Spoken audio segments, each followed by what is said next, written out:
social media mandinotswera ndichiona nyaya dziri kufamba sei vazukuru. Mazuva akapera kunonzi motorcade yaamai venyika nditi the first lady of the Republic of Zimbabwe yaamai Mnangagwa nditi Mai Auxilia Mnangagwa inonzi panenge pane dzimwe motikari dzakaita tsaona pamotorcade yava nditi kusanganisira vakuru vari panapa nemufananidzo vari panapa vanonzi vachipato vari kunzi vakashayika pasport anditi vaidhiraivha chimudhudhudhu anditi so chiteerera tisati takuzivisa izvizere kana unga usati wasubscribe paSaint TV mukana uchiripo vazukuru wekudii wekusubscribe wotena on your notification bell kuti pega pega patinouploada mavideos you will be notified. Ndichitoti maswera sei kwese kwamuri vazukuru vasekuru sei ndanditi ndichitoti makorokoto nekukura kuri kuita family yedu kukura kuri kuita channel yedu tichienda mberi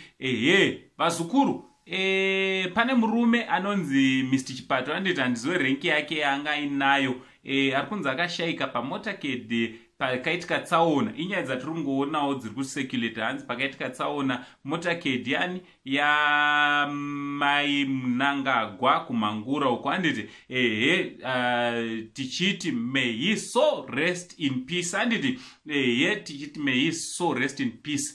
But murume uyu ari kunzi zvoni akanga achishandira pachinhoi vazhinji vari kuti akanenge anga asingabate zvakanaka basa neveruzhinji because tiri kuona mumastreets imomo vazhinji vari kufara nekuda kwekufa kwemunhu uyu. Ndosaka ndati titaure nezvayo nhasi anditi chinova chinhu chisi right vazukuru kuti munhu kana achinge afa tingaone vanhu vanofarira kufa kweumwe munhu anditi hachisi chinhu chakanaka kunyange tanga tingasingafarire munhu dzimwe dzenguva pamwe nemafambiro aita tisinganzwanane hachisi chinhu chakanaka kunge tiri tinofarira panofa munhu anditi nesuwo futi kana tiri vapenyu tiri kurarama ngatirarameyi zvakanaka nevamwe anditi ngatiraramei zvakanaka nevamwe vazukuru kuitira kuti kana tingawo tazofa zvisakanganise rufu rwedu anditi tatoti titongotaura sasekuru vevanhu titongotsura amenoti munozvionawo sevazukuru nekuti munhu ashayika shuwa vanhodi